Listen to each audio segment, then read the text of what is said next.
Hi guys! Today we're going to cozy on up with a wonderful story, The Great Kapok Tree. This is a classic story by Lynn Cherry that is shared a lot.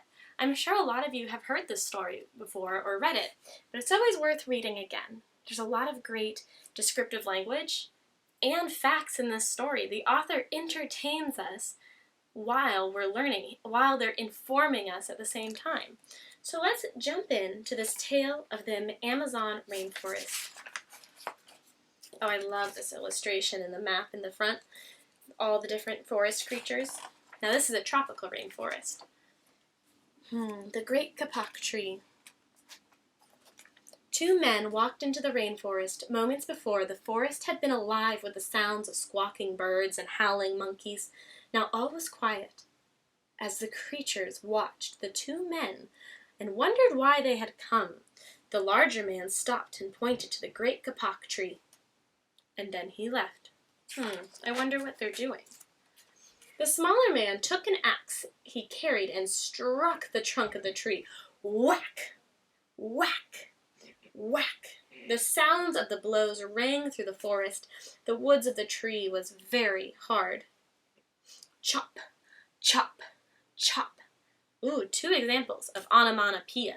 They're giving the sound in the forest, so it's like we're there. The man wiped off the sweat that ran down his face and neck. Whack, chop, whack, chop. Soon the man grew tired. He sat down to rest at the foot of the Great Kapok Tree, and before he knew it, the heat and hum of the forest had lulled him to sleep. So it looks like the bigger man had pointed to the tree for him to cut down. He was giving him kind of a job. A boa constrictor lived in the kapok tree, and he slithered down its trunk to where the man was sleeping. He looked at the gash the axe had made in the tree, like the big cut it had made.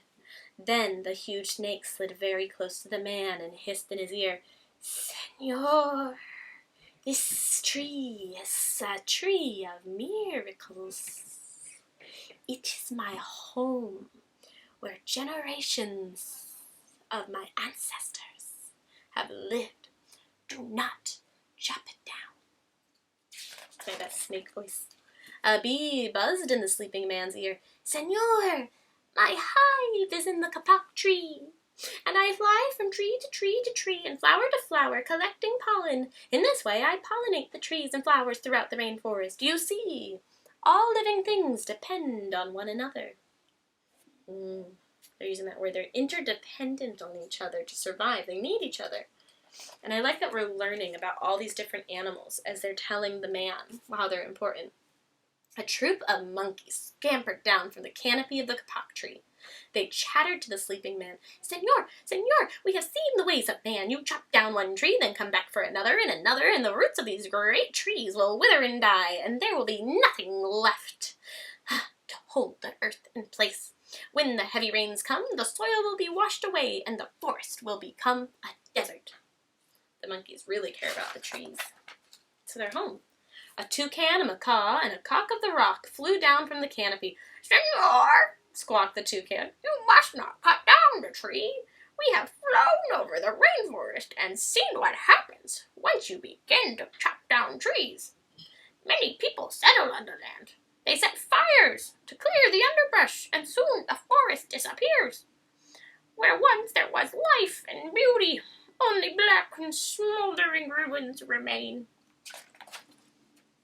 A bright and small tree frog crawled along the edge of the leaf, and in a squeaky voice he piped in the man's ear, "Senor, a ruined rainforest means ruined lives. Many ruined lives. You will leave many of us homeless if you chop down the Great Kapok Tree." All those tiny frogs around him. Ooh, this one would scare me if I was awake. Jaguar.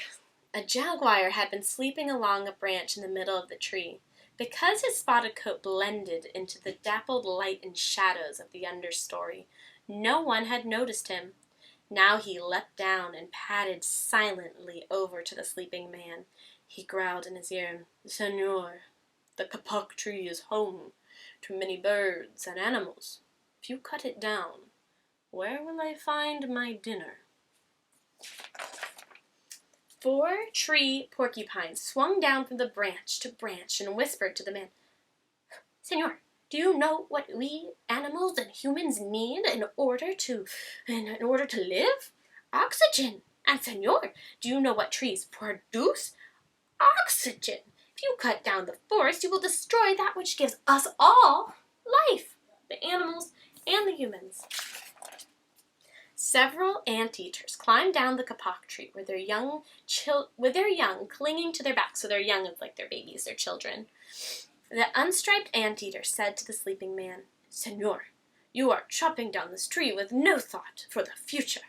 And surely you know what would happen tomorrow depends on what you do today. The big man tells you to chop down a beautiful tree, who tomorrow must live in a world without trees. He does not think of his own children." A 3-toed sloth had begun climbing down the canopy when the man first appeared. Only now did she reach the ground. So he came, and she slowly making her way down.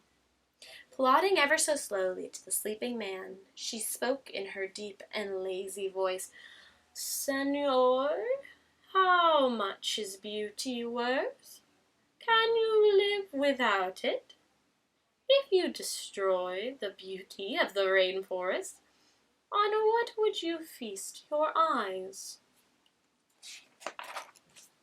A child from the Yanomamo tribe, who lived in the rainforest, knelt over the sleeping man, and he murmured in his ear, "Senor, when you awake, please look upon us with new eyes."